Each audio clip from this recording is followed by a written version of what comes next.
Yes, students, today we will start of civics, first lesson of civics, that is power sharing. Here are two reasons why we should do power sharing. हमें share क्यों करनी चाहिए? सबसे पहले हमें ये question करना चाहिए कि पावर है क्या. जब हम किसी के भी साथ अपनी पावर शेयर करते हैं तो सीधी सी बात, सबसे पहली बात यही आती है कि in the democratic country the power is shared by the people with the government, or government shared his power with the people. It means the government gives right to vote to the people, and in this means he share the power with the people. क्या हो गया आपका कि लोगों को right उसके साथ उसकी पावर देश के अंदर रह. यहाँ पे हम दो कंट्रीज का एग्जांपल लेंगे. We example of two countries, that is the one country is Belgium and the name of the second country is Sri Lanka. तो इसके अंदर हम क्या करते हैं, देयर सम जिससे देखेंगे कि एक कंट्री ने पावर तो इसका क्या, और एक के अंदर पावर को शेयर नहीं किया, सिर्फ क्या लॉस. तो पहली कंट्री अंदर जो कंट्री आती है बेल्जियम कंट्री, हरियाणा स्टेट से भी कंट्री है. उसकी एक एथनिक कॉम्पोजिशन की उसके अंदर प्रॉब्लम है, यानी लैंग्विस्टिक में एथनिक. ज़्यादातर लोग वहाँ पर डच बोलते हैं.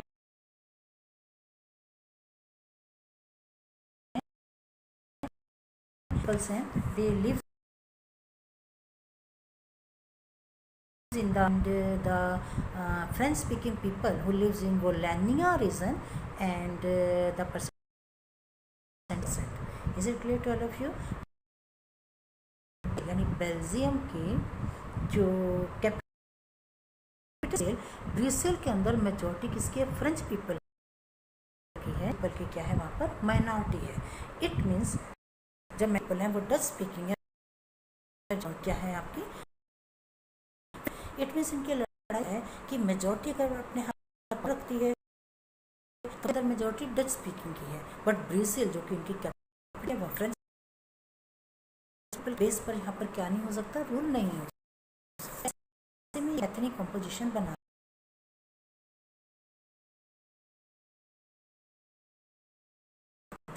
फोर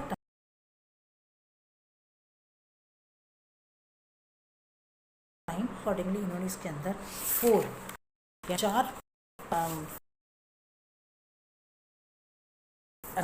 पॉइंट्स क्या थे, ये डिसाइड किया कि हमारे मिनिस्टर जीत कर आएंगे 50% लैंग्वेजेस का फ्रॉम द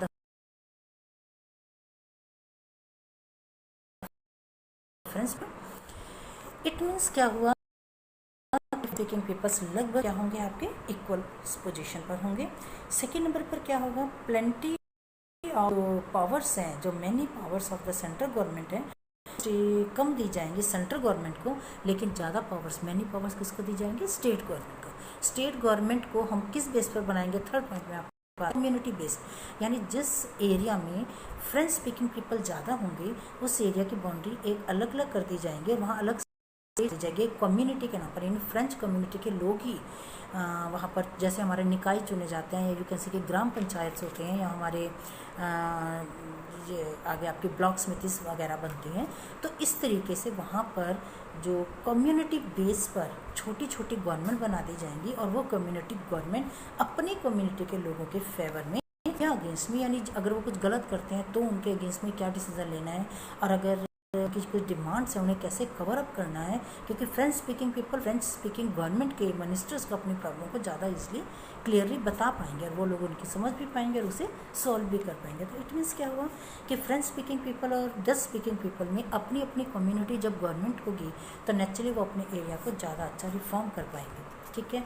और ब्राज़ील जो कि इनकी कैपिटल है, वहाँ इन्होंने क्या किया कि इक्वल मिनिस्टर रखे जाएंगे फ्रेंच स्पीकिंग के 50%। फॉर एग्जांपल 20 मिनिस्टर ब्राज़ील के अंदर रखे जाने हैं, ये चुने जाने हैं, जैसे हमारी लोकसभा है और 545 वहाँ पर मिनिस्टर्स आपके होते हैं, तो हाफ मिनिस्टर उसके अंदर जो चुन कर आएंगे वो चुनाव में 50% सीट्स किसके लिए होंगी, फ्रेंच स्पीकिंग लोगों के लिए, और 50% डच स्पीकिंग के लिए। फिर यहाँ पे जब वोट डाला जाएगा तो फ्रेंच स्पीकिंग को डालेंगे मिनिस्टर्स को, और डच स्पीकिंग लोगों को ही, मिनिस्टर्स को ही वोट डालेंगे, जिससे 50-50% दोनों के मिनिस्टर्स विन होकर कैपिटल सिटी में आ सके। और नेचुरली अगर डच स्पीकिंग के प्रॉब्लम्स का सॉल्यूशन नहीं होगा तो डच स्पीकिंग के मिनिस्टर्स के फेवर में बोल पाएंगे और लोग उनको अपनी प्रॉब्लम बता पाएंगे। सेम ऐसे अगर फ्रेंच स्पीकिंग का कोई प्रॉब्लम आती है तो फ्रेंच स्पीकिंग मिनिस्टर्स उनकी प्रॉब्लम को सॉल्व कर पाएंगे। तो इस तरीके से एक बीच का रास्ता निकाला बेल्जियम ने, पावर को शेयर किया, मेजॉरिटी पावर को आने के बजाय, रिच पीपल केवल लाने के बजाय, या कोई भी और एक ऐसा मेथड अडॉप्ट करते जिससे मेजॉरिटी के हाथ में पावर आती। और सेकेंड नंबर के रास्ते को अडॉप्ट किया और पावर को शेयर करके बहुत अच्छे से बेल्जियम को क्या कर दिया, उसके सेकेंड नंबर पर हमारे पास एथनिक कॉम्पोजिशन आती है बच्चों श्रीलंका की, लेकिन श्रीलंका का हैप्पी एंड नहीं हुआ क्यों, पावर को शेयर नहीं किया। श्रीलंका के अंदर भी सेम प्रॉब्लम है, वहाँ भी आपकी लैंग्वेज है, लेकिन लैंग्वेज के साथ उन्होंने अपनी और बहुत सारी प्रॉब्लम्स को जोड़ लिया और उसे भी कंटिन्यू करते रहे। पहले उन्होंने उठाया सिन्हली स्पीकिंग पीपल्स जो कि 74% पीपल्स हैं, तमिल स्पीकर पीपल्स हैं जो कि 18% हैं। तमिल स्पीकर पीपल जो कि तमिलनाडु से इंडिया के आए हैं और श्रीलंका में जाकर बस गए हैं, जिनके फॉर फादर्स बहुत पहले से श्रीलंका के अंदर रहते आए हैं, वो लोग क्या चाहते हैं कि श्रीलंका उनकी प्रॉब्लम्स के बारे में सोचे और उन्हें सॉल्व करे। लेकिन श्रीलंका क्या कहता है कि वहाँ पर मेजॉरिटेरियनिज्म है। मेजॉरिटेरियनिज्म मतलब मेजॉरिटी ही केवल वहाँ पर क्या करेगी, शासन करेगी, और जब मेजॉरिटी शासन करेगी तो वो 75% क्या है आपकी ओनली 18% पीपल है। तो तमिल्स आर द 2 सब डिविजन्स, तमिल 2 सब डिविजन्स में हैं। Tamil natives of the country are called Sri Lankan Tamils, जो तमिल के नेटिव्स हैं और श्रीलंका में आकर बस गए हैं, they are known as Sri Lankan Tamils peoples, ठीक है। एंड 13% पीपल ऐसे हैं जिन्हें तमिल इंडियन तमिल्स कहा जाता है, जो कि इंडिया से आते हैं काम की खोज में और फिर श्रीलंका में रहते हैं, लेकिन जिनके फॉर फादर्स काफ़ी समय से रहते आ रहे हैं, उन्होंने कभी श्रीलंका छोड़ा नहीं है उसके बाद आने वाले बच्चों ने, और वो परमानेंट वहाँ के नागरिक हो चुके हैं। They're known as the Sri Lankan Tamil, यानी इंडियन तमिल्स और श्रीलंकन तमिल्स के जो इंडिया वहाँ पर उनके को पावर शेयर नहीं की जाती। ना क्वेश्चन श्रीलंका के अंदर क्या प्रॉब्लम है, फिर एथनिक प्रॉब्लम क्या है। अब सबसे पहले हम देखें कि मेजॉरिटेरियनिज्म क्या है। जब मेजॉरिटी है वो सिन्हलीज पीपल्स क्या, who are Sinhalese people, who are the native of the Sri Lankan, जो श्रीलंका के नेटिव्स हैं वहीं के रहने वाले हैं, दे आर द 74% पीपल, जो कि क्या बोलते हैं आपके सिन्हलीज बोलते हैं, मेजॉरिटी बेस पर शासन करते हैं, उन्हीं के मिनिस्टर चुने जाते हैं, उन्हीं की प्रॉब्लम्स को सॉल्व किया जाता है, उन्हीं के गवर्नमेंट जॉब्स मिलती हैं, गवर्नमेंट स्कूलों में उन्हीं को रिजर्वेशन मिलता है, यानी सारी प्रॉब्लम्स, यानी कुल मिलाकर श्रीलंका को नेटिव्स या उसके रहने वाले जो वो सिन्हली स्पीकिंग पीपल हैं जो कि श्रीलंका के में रहते आ रहे हैं, अब ये अकोमोडेट नहीं करते, एडजस्ट नहीं करते, अकोमोडेट नहीं करते किसको, जो कि इंडियन तमिल्स हैं या फिर वो श्रीलंकन तमिल्स हैं जो कि तमिल से कभी पहले आए थे और अब वो श्रीलंका के निवासी हैं। अब उनके साथ वो क्या जो बिहेव है वो क्या करते हैं उनके साथ, वो ये मिसबिहेव करते हैं उनके साथ कि वो उन्हें राइट टू वोट नहीं देते। सबसे पहली बात है जो कि किसी देश की सिटीजनशिप के लिए सबसे पहली चीज़ ज़रूरत होती है और पहली पावर शेयर होती है। कोई भी गवर्नमेंट अपने नागरिकों के साथ, अपने पीपल के साथ, अपने देश के नेटिव पीपल के साथ जो कि ऑलरेडी वहाँ पे रह रहे हैं, उनके फॉर फादर्स रहते आ रहे हैं, 100 साल से वो लोग वहाँ पे रहते आ रहे हैं, उन लोगों के साथ शेयर करके नहीं चल रहे हैं। इसका मतलब क्या हुआ, अगर उनके साथ कर रहे हैं, राइट टू वोट नहीं दे रहे हैं, उन्हें गवर्नमेंट जॉब्स नहीं दे रहे हैं, गवर्नमेंट स्कूलों में पढ़ने की परमिशन नहीं दे रहे हैं, वो अपनी लैंड वहाँ पर नहीं खरीद सकते, यानी आज भी वो वहाँ के नेटिव ना बनकर उन्हें क्या कहा जाता है, उनके नेटिव के जगह एलियन वर्ड उनके लिए इस्तेमाल होता है कि वो बाहर से आने वाले विदेशी नागरिक हैं और उन्हें किसी भी तरीके का कोई भी राइट श्रीलंका के अंदर नहीं मिलेगा। अब उन्होंने क्या किया, अपनी एक अलग पार्टी बना ली और अपने जो सिनालिस पीपल्स हैं उसकी गवर्नमेंट का विरोध करना शुरू कर दिया। यहाँ पर श्रीलंका ने गलती की कि उसने पावर को शेयर नहीं किया। जब आपने पावर को शेयर नहीं किया तो नेचुरल सी बात है कि जिनके साथ आपने पावर को शेयर नहीं किया और लोग अपने आप को उस एरिया में का नेटिव मानते हैं, क्योंकि वो सारे लोग वहाँ पे रहते हैं, उसकी इकोनॉमी को अप करने में, कि इकोनॉमी को अप करने में अपना कंट्रीब्यूशन देते हैं। वो वहीं पे रहते हैं, काम करते हैं, चाहे वो उनके खेतों में काम करते हैं, छोटा काम करते हैं, बड़ा काम करते हैं, बोट बनाने का काम करते हैं, या क्योंकि श्रीलंका के आप समझ सकते हैं कि श्रीलंका के एरिया के चारों तरफ आपका क्या है, समुद्र है, तो उनकी बहुत सारी वहाँ कहीं किसी तरीके से एम्प्लॉयमेंट की कमी नहीं है, इसीलिए तमिलनाडु से लोग श्रीलंका में काम के लिए जाते हैं, लेकिन वहाँ उन्हें इम्पोर्टेंस नहीं मिलती। और सिटीजनशिप जो लोग ऑलरेडी वहाँ रहते हैं, यानी उनका बर्थ भी वहीं हुआ है और उनके फॉर फादर्स यानी दादा परदादा भी वहाँ रहते थे, उन्हें भी वो लोग राइट टू वोट नहीं दे रहे। तो उनकी वो अपनी लड़ाई है। ये कहा जाता है कि श्रीलंका की इकोनॉमिक जो स्ट्रॉन्ग इतनी पोजीशन हो सकती थी अगर वो अपने देश के अंदर से केवल क्या कर लेता, पावर को शेयर कर लेता और टेररिज्म को बढ़ने ना देता। अब श्रीलंका का जितनी इकोनॉमी पोजीशन स्ट्रांग होती है, यानी जितना पैसा वो कमाता है, उससे उसका 90% वो तमिल टाइगर्स को यानी कि आतंकवाद को, लिट्ठे को सप्रेस करने में लगा देता है। तो इसलिए श्रीलंका ने केवल एक गलती की कि पावर को शेयर नहीं किया, और पावर शेयर ना करने की वजह से श्रीलंका को की इकोनॉमिक पोजीशन चारों तरफ से स्ट्रांग होते हुए भी, यानी एम्प्लॉयमेंट की कोई कमी ना होते हुए भी वो स्ट्रांग नहीं हो पा रही है, क्योंकि वो टेररिज्म बढ़ता चला जा रहा है। किसकी वजह से? पावर शेयर ना करने की वजह से। तो 2 क्वेश्चन हमने पढ़े, 2 एग्जाम्पल हम लेकर चले।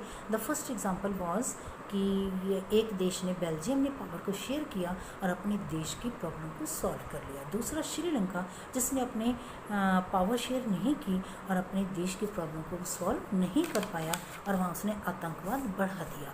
ना क्वेश्चन जो कि अभी इस साल भी बोर्ड में आया है हमारे पास ये आता है, तो फिर पावर शेयर करने के लिए हमें क्या करना चाहिए? Here are why do we do power share?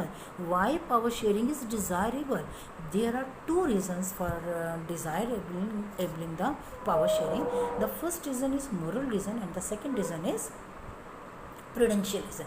The moral reason is this: it can help to avoid fixed drift between the tensed group. यानी अगर 2 ग्रुप हैं, जैसा कि वहाँ पे कौन सा था, फ्रेंच ग्रुप और दूसरा कौन सा था आपका, डच स्पीकिंग पीपल्स, अगर इन दोनों के बीच में अगर कोई प्रॉब्लम है तो उसका सोल्यूशन कौन निकाल सकता है? पावर शेयर करके हम निकाल सकते हैं।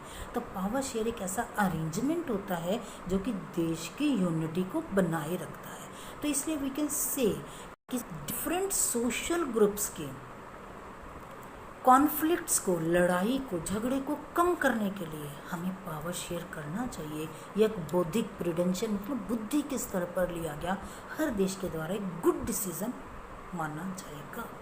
बट मोरल रीज़न ये कहलाता है कि इंसानियत के तौर पर, जैसे तमिल लोग जिनके दादा परदादा और उनके से भी पहले उनके भी परदादा ऑलरेडी श्रीलंका में रहते आए हैं, उन्हें अब तक वहाँ का सिटीजनशिप मिल जाना चाहिए था।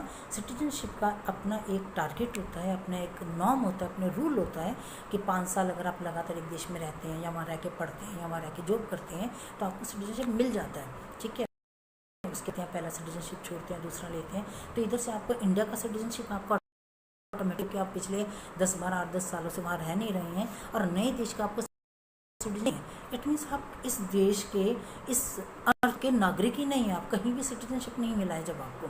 तो ये हम मोरल मान के चलते हैं कि अगर एक इंसान एक जगह पर रह रहा है, कमा रहा है, खा रहा है, सो रहा है, रह रहा है वहीं पे, और उसके आगे बाल बच्चे भी वहीं पर फैमिली के साथ वो वहीं रह रहा है और उस देश की इकोनॉमी को में अपना कंट्रीब्यूशन दे रहा है, या उसके फादर मतलब जो उसके फादर लोग थे या पहले परदादा लोग रहते थे, तो वो सब वहीं रहते आ रहे हैं, उसका बर्थ वो एक एरिया का, तो उसे सिटीजनशिप मिल जाना चाहिए ताकि उसे एक एहसास हो इस चीज़ का कि मैं इस धरती पर अगर आया हूँ तो इस एरिया में या इस देश में मेरा जन्म है, तो मैं इस देश का नागरिक हूँ, इसकी इकोनॉमी के लिए और इस देश के लिए मुझे कुछ करना है। तो उस देश की ज़मीन से, जड़ों से तभी जुड़ेगा जब मोरल आधार पर आप उसे सेपरेट नहीं समझेंगे और उसे भी अपने देश की समझकर उसका साथ क्या करेंगे, पावर।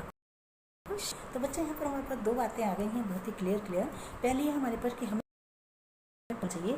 बेल्जियम की बात से हमने ये पता लगाया क्योंकि इससे आप एक बुद्धि के स्तर पर एक बहुत ही अच्छा अपना डिसीज़न ले पाते हैं और उस डिसीज़न के अकॉर्डिंगली अपने देश में कॉन्फ्लिक्ट होने से आप रोक पाते हैं। सेकेंडली हमने क्या पढ़ा कि हमें किस वजह से पावर शेयर करनी चाहिए, मोरल आधार पर, ताकि कोई भी इंसान इस धरती पर उसको यह एहसास ये ना हो कि मैं इस धरती पर एक बोझ हूँ और मैं किसी भी देश का कोई नागरिक नहीं और मेरी कोई वैल्यू नहीं है। ठीक है, अगर आप किसी देश की सिटीजनशिप लेते हैं और उस देश की इकोनॉमी में अपने 2 हाथों से अपने कंट्रीब्यूशन करते हैं तो नेक्स्ट सी बात है, उस देश को आपको अपनाना चाहिए, आपके साथ भी उतनी ही पावर शेयर करनी चाहिए और आपको उस देश की सिटीजनशिप मिल जानी चाहिए। तो power sharing is a very very good reason कि why do we do power sharing. Yes students, तो नेक्स्ट टॉपिक हम लेकर चलते हैं। This is the last topic of the lesson, that is the different forms of power sharing.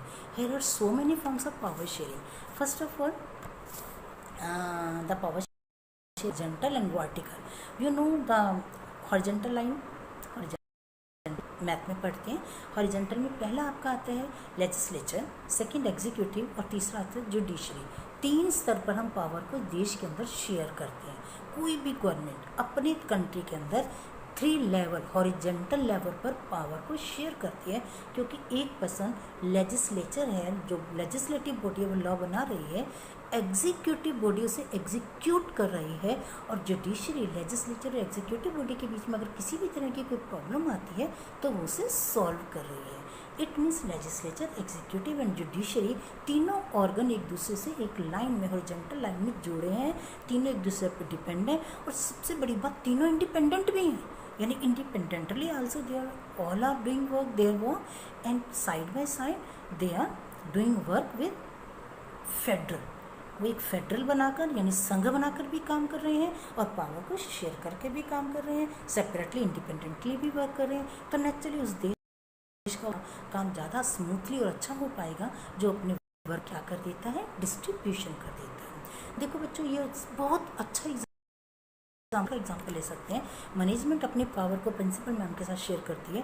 Principal madam आगे अपने incharges आगे teachers को, टीचर्स आगे स्टूडेंट को, स्टूडेंट अपने पेरेंट्स को। तो इस तरीके से पूरा एक सीढ़ी बनती है या पावर शेयर होती है, तो जिससे पेरेंट्स की प्रॉब्लम मैनेजमेंट तक और मैनेजमेंट के सॉल्यूशंस पेरेंट्स तक नेचुरली सभी एक दूसरे के थ्रू जुड़ते हुए पहुँचते चले जाते हैं। ठीक है, और एक दूसरे की प्रॉब्लम को इससे सॉल्व करना, समझना आसान हो जाता है। तो जिस लेवल की जो प्रॉब्लम होती है उसे वहीं का वहीं भी सॉल्व किया जा सकता है। जैसे लेजिस्लेचर की प्रॉब्लम है तो लेजिस्लेचर ही आपस में अपने ग्रुप के साथ भी पावर शेयर करेगी। एग्जीक्यूटिव का एक ग्रुप है, वो पूरी एक बॉडी है, यानी 10, 12, 15 मंत्री हैं उसके अंदर, वो अपनी प्रॉब्लम को अपने तरीके से भी सॉल्व करते हैं, और अगर उन्हें ज़रूरत पड़ती है तो जुडिशरी के पास भी जा सकते हैं। वहाँ there is also a body judiciary. तो यानी वहाँ भी कुछ लोग हैं, सुप्रीम कोर्ट से लेकर आपको पता है सबको लोकल लेवल कोर्ट्स होते हैं। तो अब आप कंफ्यूज हो जाएंगे, तो उससे बेहतर है कि आप पहले समझें कि हॉरिजॉन्टल मतलब 3 ऑर्गन के आधार पर गवर्नमेंट अपनी पावर को शेयर करती है। सेकेंड नंबर पर बच्चों हमारे पास आता है सेकेंड टाइप ऑफ फॉर्म कर रहे हैं हम। Here are the forms of different forms of power sharing. Second form है हमारे पास पावर शेयरिंग का, that is vertical type of power sharing. Vertical type of power sharing के अंदर हम क्या करते हैं, वर्टिकल समझ रहे हैं ना, वर्टिकल यानी सेंटर से लेकर विलेज पंचायत तक जब हम पावर को शेयर करते हैं, सेंट्रल गवर्नमेंट अपनी पावर का शेयरिंग किसके साथ कर देती है, स्टेट गवर्नमेंट के साथ। स्टेट गवर्नमेंट डिस्ट्रिक्ट लेवल पर, डिस्ट्रिक्ट लेवल आपका ब्लॉक समिति, बस ब्लॉक समिति विलेज पंचायत तक आ जाता है। जैसे हम लोकल लेवल गवर्नमेंट कंबाइन लेकर भी चलते हैं, जिसमें आपके 3 फिर ऑर्गन चलते हैं लोकल लेवल गवर्नमेंट के अंदर, डिस्ट्रिक्ट लेवल है, ब्लॉक समिति है, विलेज पंचायत है। सेम इसी तरीके से जुडिशरी अगर आप लेते हैं तो जुडिशरी मतलब ये भी अभी आपका मैं नेक्स्ट टॉपिक में फिर आपको और क्लियर हो जाएगा जब आप सेकेंड लेसन पढ़ेंगे। तो कुल मिलाकर यहाँ पर भी हमने क्या वर्टिकल लेवल पर पावर शेयर की है, यानी विलेज लेवल की प्रॉब्लम विलेज लेवल पर और वो अपने अपर बॉडी के पास जाकर भी अपनी प्रॉब्लम को मांग सकती है। मेरी बात को आप समझ रहे हैं, ठीक है। तो यानी वर्टिकल सेंटर से पंचायत तक सबने पावर को शेयर कर दिया। इससे किसका काम कम हो गया, सेंट्रल लेवल की गवर्नमेंट का। मैनेजमेंट का काम कम हो गया क्योंकि उसने अपनी प्रॉब्लम को या अपनी बात को शेयर किया प्रिंसिपल मैम के साथ। प्रिंसिपल मैडम ने अपनी पावर को प्रॉब्लम को शेयर किया इंचार्जेस के साथ। इंचार्जेस ने किसके साथ किया, क्लास इंचार्जेस ने किसके साथ किया, क्लास जो आपके टीचर्स के साथ, क्लास टीचर्स ने किसका, मॉनिटर्स के साथ, मॉनिटर्स ने क्लास के साथ, तो क्लास ने अपने घरों में अपने पेरेंट्स के साथ। तो इस तरीके से पूरी प्रॉब्लम का सल्यूशन हमें पूरी जनता से लेकर एंड लेवल तक, एजुकेशन मिनिस्टर तक भी इस तरीके से प्रॉब्लम्स का सॉल्यूशंस निकलता है। तो एक बहुत अच्छा एग्जांपल है, क्योंकि आप सब स्कूल से जुड़े हैं, तो स्कूल से होते हुए अगर आप प्रॉब्लम को समझते हैं तो आप देश की प्रॉब्लम को या पावर शेयरिंग को इस तरीके से समझ सकते हैं कि पावर शेयर करने से कितनी सारी प्रॉब्लम्स को हम किस तरीके से सॉल्व करते चले जाते हैं। तो दो टाइप तो आपने फॉर्म पढ़ी पावर शेयरिंग की। द फर्स्ट फॉर्म थी आपकी type of power sharing, and the second form of power sharing is a vertical type of power sharing. Just students, here are the third है आपका sharing of power among different social groups. Different social groups के बीच में आप अपने power को share करते हैं। Different social groups में आपके पास टू टाइप के ग्रुप आते हैं। The first group is known as social groups and the second group is known as religious group. तो सोशल और रिलीजियस ग्रुप्स, और तीसरा आपके पास आता है लिंग्विस्टिक ग्रुप। बेल्जियम में आपने कौन सी प्रॉब्लम पढ़ी थी, लैंग्वेज प्रॉब्लम थी, तो लिंग्विस्टिक ग्रुप्स के बीच में प्रॉब्लम चल रही थी। और यहाँ पर और इसके अलावा रिलीजन को लेकर प्रॉब्लम कहाँ पे थी, श्रीलंका में लैंग्वेज की प्रॉब्लम भी थी, और इसके साथ साथ रिलीजन प्रॉब्लम भी थी, और सोशल ग्रुप भी थे, उनके डिफरेंट सोशल ग्रुप्स थे। जैसे सिन्हालीज पीपल केवल क्या बोलते थे, अपनी तमिल लैंग्वेज बोलते हैं, तमिल पीपल तमिल लैंग्वेज बोलते हैं, और सिन्हालीज पीपल जो श्रीलंकन पीपल्स थे उनके वो सिन्हालीज लैंग्वेज बोलते हैं, और जो तमिल स्पीकिंग पीपल थे वो तमिल लेंगे। इसके बाद फिर आपका रिलीजियस प्रॉब्लम आती है, जो सिन्हालीज वो बौद्ध धर्म को अडॉप्ट करते हैं, और जो तमिल पीपल हैं वो आपके हिंदू धर्म करते हैं। तो इस तरीके से देर वर रिलीजियस, लिंग्विस्टिक, तो सारे देशों के अंदर एथनिक कंपोजिशन होता ही है। कोई भी देश ऐसा नहीं है, नॉर्वे और स्वीडन हमारे पास एक एग्जांपल आते हैं, लेकिन अब वहाँ भी एथनिक प्रॉब्लम चल रही है, क्योंकि कोई भी देश ऐसा नहीं है सारे वर्ल्ड के अंदर जहाँ जहाँ पर लोगों को रहने की सिचुएशंस क्लियर होती गई, वहाँ जाकर वो लोग रहते चलते गए, और जहाँ उन्हें लगा कि यहाँ वो रह सकते हैं वहाँ वो रुके, वहीं उन्होंने अपने घर बसाए और उस देश के नागरिक बनते गए। तो अलग अलग देशों से, अलग अलग एरिया से लोग आए, और जैसे जैसे उस देश में उनको खाना पीना पहनना का आराम मिला। अगर हम इतिहास की तरफ मूव करते हैं, बहुत पहले आदि मानव की तरफ चले जाते हैं, तो सारे देशों में इस तरीके से एथनिक प्रॉब्लम है ही है, यानी डिफरेंट रिलीजन्स होंगे। अगर डिफरेंट रिलीजन नहीं होंगे तो क्या होंगे, आपके डिफरेंट लैंग्वेज स्पीकिंग पीपल होंगे, डिफरेंट कल्चर के पीपल होंगे, तो डिफरेंट स्टाइल के पीपल होंगे, तो एथनिक प्रॉब्लम तो होगी। तो एथनिक प्रॉब्लम्स को हमें क्या करके चलना है, सभी डिफरेंट एथनिक हमें पावर को शेयर कर लेना है। जैसे ही आप पावर शेयर करते हैं कि जो भी उस देश के नागरिक हैं, जो भी वहाँ पे रहते हैं, जिन्हें सिटीजनशिप मिल चुका है, जिनका बर्थ उसी एरिया के अंदर हुआ, वो उसी देश को छोड़ के जाना नहीं चाहते हैं, तो नेचुरल सी बात है अगर आप उनके साथ पावर शेयर नहीं करेंगे तो वो उस कंट्री के पॉजिटिवनेस में, उसकी इकोनॉमी को अप करने में, या उस देश की मिट्टी के साथ कभी जुड़ नहीं पाएंगे। और जब तक वो उस देश की मिट्टी के साथ नहीं जुड़ेंगे वो उस देश के फेवर में वर्क नहीं कर पाएंगे, और नेचुरली उसके अपोनेंट बने रहेंगे, तो टेररिज्म को बढ़ावा मिलेगा। ठीक है, तो वो कंट्री भी तुम्हें कभी भी फिर अपनी सिटीजनशिप, जब सिटीजन ही नहीं मानेगा तो आपको कभी सेव भी नहीं करेगा। तो सारी कंडीशंस, जीने की जो लिविंग कंडीशंस हैं वो सारी आपकी क्या हो जाएंगी, समाप्त हो जाएंगी। तो कोई भी देश अपने नागरिकों के साथ क्या अरेंजमेंट करता है, ज़रूर है उसका अरेंजमेंट करना, that is the power sharing arrangement. और सेकेंडली, जब आप डेमोक्रेटिक कंट्री बन जाते हैं तो डेमोक्रेटिक कंट्री बनने के साथ ही आपके पावर शेयर जो गवर्नमेंट के साथ आपके हो जाते हैं, या गवर्नमेंट के that is the right to vote. जैसे ही आप अपने नागरिकों को राइट टू वोट दे देते हैं, आपकी सारी जैसे रिप्रेजेंटेशन वीक सेक्शंस को भी आप देंगे, वुमेन को भी आप क्या देकर चलेंगे, रिप्रेजेंटेशन देकर चलेंगे। यानी किसी भी आधार पर किसी भी नागरिक को अगर आप रिप्रेजेंटेशन नहीं देते हैं, राइट टू वोट नहीं देते हैं, अपने देश का नागरिक नहीं मानते हैं, तो आपके देश को अपना सिटीजन खुद को भी नहीं मानेगा, और आपके देश की प्रोग्रेस में अपना कोई कंट्रीब्यूशन नहीं देगा। Is it clear to all of you now? चलिए पढ़ते हैं next form of power sharing, that is the fourth form of power sharing. ठीक है, फर्स्ट थी हमारी horizontal type of power sharing, second थी हमारी vertical type of power sharing, and the third है sharing of power among different social groups. Social groups में आपके कौन से आगे डिफरेंट रिलीजन के लोग हैं, उन्हें भी हम पावर शेयर करेंगे, हिंदू मुस्लिम सिख ईसाई। अपने देश का आप एग्जाम्पल ले लें तो आपको थोड़ा क्लियर हो जाएगा। सेकेंडली, आपके डिफरेंट लैंग्वेज स्पीकिंग पीपल है, हमारे यहाँ तो चप्पे चप्पे पे लैंग्वेज बदलती है, 18 भाषाओं को साथ हमने पावर को शेयर किया। ठीक है, इसलिए हमारे देश में इतने सबसे बड़ा एथनिक कॉम्पोजिशन हमारे देश का माना जाता है, लेकिन हमने सबके साथ पावर और विदाउट एनी डिस्क्रिमिनेशन सबको क्या दिया, राइट टू वोट दिया, without discrimination. Can you getting my point और नॉट?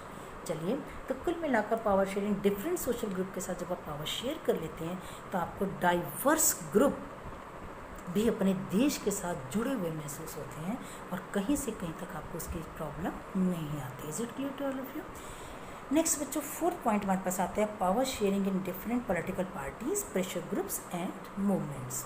तो power share in political parties and pressure groups and movements में हम कैसे करते हैं? Power sharing arrangement can also be seen in the way political parties, pressure groups and movements control और influence those in the power. यानी कुल मिलाकर वो लोग जिनके हाथ में पावर है, गवर्नमेंट हो गई, अगर आम पब्लिक जिसने उसे वोट देकर जिताया है उसके साथ उसने कोई पावर शेयर नहीं की, कोई डिसीजन लेने में या डिसीजन देने में उसने जनता से पूछा नहीं, तो अगली बार वो उसे वोट नहीं देगी, क्योंकि आपने उसके साथ पावर शेयर किया है। जब पावर का इस्तेमाल करेंगे तो आप अपनी जनता को रखेंगे। तो डिफरेंट पॉलिटिकल पार्टीज, अगर आपकी बीजेपी पार्टी समय मेजोरिटी में है तो इट डोंट मीन्स दिस कि जो अदर पार्टीज विन होकर आई हैं उसे भी जनता ने चुना है, वो मिनॉरिटी में है लोकसभा के अंदर। यानी अगर 545 में से 300 सदस्य बीजेपी के हैं या 350 सदस्य बीजेपी के हैं, तो जो 50 और विन होकर आए हैं वो कहाँ से आए हैं? वो भी तो डिफरेंट कॉन्स्टिट्यूंसी से आए हैं ना, चुनाव क्षेत्रों से आए हैं, तो उनको भी लोगों ने चुना है। तो उन पॉलिटिकल पार्टीज़ और उन लोगों की विल को भी आप पावर शेयर करेंगे, यानी उनकी भी सलाह लेंगे, उनका भी सजेशन लेंगे। यानी डिफरेंट पॉलिटिकल पार्टीज़ को, जैसे अन्ना हजारे ग्रुप, क्या यहाँ पे कौन सा आता है पॉलिटिकल पार्टी, तो आप समझ गए प्रेशर ग्रुप है। अन्ना हजारे ग्रुप एक प्रेशर ग्रुप था, उस प्रेशर ग्रुप को कांग्रेस आकर मिली, उस प्रेशर ग्रुप को बीजेपी आके मिली, इस प्रेशर ग्रुप को सपा आकर, सारी पॉलिटिकल पार्टी इस प्रेशर ग्रुप को आकर क्यों मिली? रामलीला ग्राउंड में अन्ना हजारे ग्रुप को सब आकर क्यों मिले? क्योंकि उनका मुद्दा था। ठीक है, मुद्दा क्या होता है? जो चुनावी पार्टी अपने चुनाव का प्रचार करते समय मैनिफेस्टोज ऑफ द पार्टी, यानी पार्टी किन मुद्दों पर लड़ेगी, तो उनका मैनिफेस्टो क्या था? भ्रष्टाचार को दूर करना।